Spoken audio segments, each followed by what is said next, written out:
a number of years ago in a Baptist church in Crystal Palace in southern London. The Sunday morning service was closing, and a stranger stood up at the back, raised his hand. He said, "Excuse me, Pastor, can I share a little testimony?" The pastor looked at his watch. He said, "You got 3 minutes." And this man proceeded. He said, "I've just moved into this area. I used to live in another part of London. I came from Sydney in Australia. And just a few months back, I was visiting some relatives. And I was walking down George Street. You know where George Street is in Sydney? It runs from the business hub out to the Rocks, the colonial area. And he said, a strange little white-haired man stepped out of a shop doorway, put a pamphlet in my hand, and he said, "Excuse me, sir, are you saved? If you die tonight, are you going to heaven?" He said, I was astounded by those words. Nobody had ever told me that. I thanked him courteously, and all the way on British Airlines back to Heathrow, this puzzled me. I called a friend who lived in this new area where I'm living now, and thank God he was a Christian. He led me to Christ. And I'm a Christian, and I want a fellowship here. And Baptists love testimonies like it. Everyone applauded and welcomed him into the fellowship. That Baptist pastor flew to Adelaide in Australia the next week. And 10 days later, in the middle of a 3-day series in a Baptist church in Adelaide, a woman came to him for counseling, and he wanted to establish where she stood with Christ. And she said, "I used to live in Sydney. And just a couple of months back, I was visiting friends in Sydney, doing some last-minute shopping down George Street, and a strange little white-haired man, elderly man, stepped out of a shop doorway, offered me a pamphlet, said, 'Excuse me, ma'am, are you saved? If you die tonight, are you going to heaven?'" She said, "I was disturbed by those words. When I got back to Adelaide, I knew this Baptist church was on the next block from me, and I sought out the pastor, and he led me to Christ. So, sir, I'm telling you that I am a Christian." Now, this London pastor was now very puzzled. Twice, within a fortnight, he'd heard the same testimony. He then flew to preach in the Mount Pleasant Baptist Church in Perth. And when his teaching series was over, the senior elder of that church took him out for a meal. And he said, "Mate, how'd you get saved?" He said, "I grew up in this church from the age of 15 through Boys Brigade. Never made a commitment to Jesus, just hopped on the bandwagon like everybody else. And because of my business ability, grew up to a place of influence.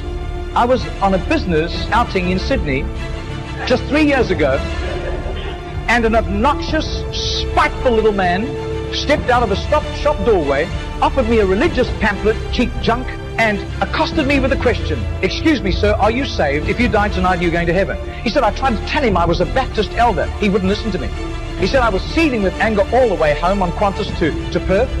He said, I told my pastor thinking he would sympathize with me, and my pastor agreed. He had been disturbed for years, knowing that I didn't have a relationship with Jesus, and he was right. And my pastor led me to Jesus just 3 years ago. Now, this London preacher flew back to the UK and was speaking at the Keswick Convention in the Lake District. And he threw in these 3 testimonies. At the close of his teaching session, 4 elderly pastors came up and said, "We got saved between 25 and 35 years ago, respectively, through that little man on George Street giving us a tract and asking us that question." He then flew the following week to a similar Keswick Convention in the Caribbean, to missionaries. And he shared the testimonies. At the close of his teaching session, 3 missionaries came up and said, "We got saved between 15 and 25 years ago, respectively, through that little man's testimony and asking us that same question on George Street in Sydney." Coming back to London, he stopped outside Atlanta, Georgia, to speak at a naval chaplains convention. And when his 3 days of revving these naval chaplains up, over 1,000 of them, in soul winning, the chaplain general took him out for a meal. And he said, "How did you become a Christian?" He said, "Well, it was miraculous. I was a rating on a United States battleship, and I lived a reprobate life. We were doing exercises in the South Pacific, and we docked in Sydney Harbor for replenishments. We hit King's Cross with a vengeance. I got blind drunk. I got on the wrong bus, got off in George Street, and as I got off the bus, I thought it was a ghost. This elderly white-haired man jumped in front of me, pushed a pamphlet in my hand and said, 'Sailor, are you saved? If you die tonight, you're going to heaven.' He said, the fear of God hit me immediately. I was shocked sober and ran back to the battleship, sought out the chaplain. The chaplain led me to Christ, and I soon began to prepare for the ministry under his guidance, and here I am in charge of over 1,000 chaplains, and we're bent on soul winning today."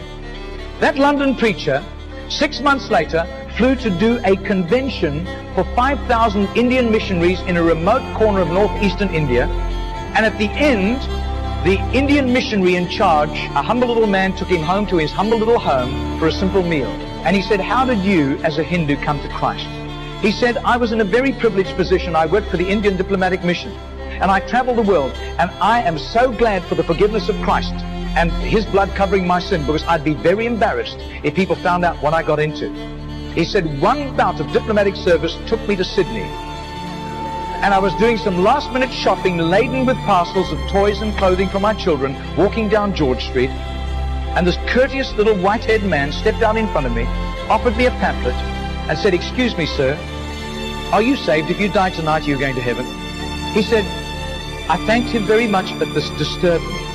I got back to my town, I sought out the Hindu priest, and he couldn't help me, but he gave me some advice. He said, just to satisfy your curious mind, nothing else, go and talk to the missionary in the mission house at the end of the road. And that was fatal advice.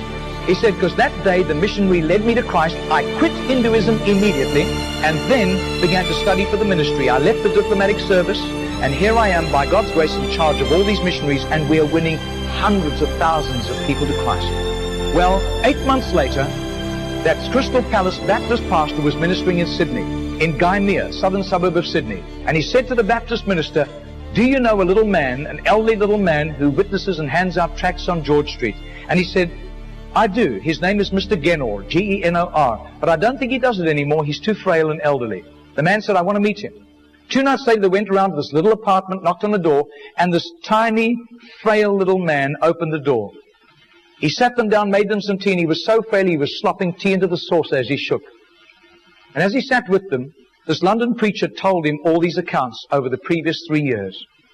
This little man sat with tears running down his cheeks. He said, my story goes like this. He said, I was a rating on an Australian warship, and I lived a reprobate life, and in a crisis, I really hit the wall, and one of my colleagues, whom I gave literal hell, was there to help me. He led me to Jesus, and the change in my life was night to day in 24 hours. And I was so grateful to God. I promised God that I would share Jesus in a simple witness with at least 10 people a day, as God gave me strength. Sometimes I was ill, I couldn't do it, but I made up for it for other times. I wasn't paranoid about it, but I have done this for over 40 years, and in my retirement years, the best place was on George Street. There were hundreds of people. I got lots of rejections. But a lot of people courteously took the tracts. And he said, in 40 years of doing this, I've never heard of one single person coming to Jesus until today. Do you know, I would say that has to be commitment. That has to be just sheer gratitude and love for Jesus to do that, not hearing of any results. Margarita did a little count. That's 146,100 people. That simple little non-charismatic Baptist man influenced somehow to Jesus. And I believe what God was showing that Baptist minister was the tip of the tip of the tip of the tip of this iceberg. Goodness knows how many more had been arrested for Christ and were doing huge jobs out in the mission field. Mr. Genor died 2 weeks later. And can you imagine the reward he went home to in heaven? I doubt if his face would ever have appeared on Charisma magazine. I doubt if there would ever have been a write-up with a photograph in Billy Graham's Decision magazine, as beautiful as those magazines are. Nobody except a little group of Baptists in southern Sydney knew about Mr. Genor. But I'll tell you, his name was famous in heaven. Heaven knew Mr. Genor. And you can imagine the welcome and the red carpet and the fanfare he went home to when he arrived in glory.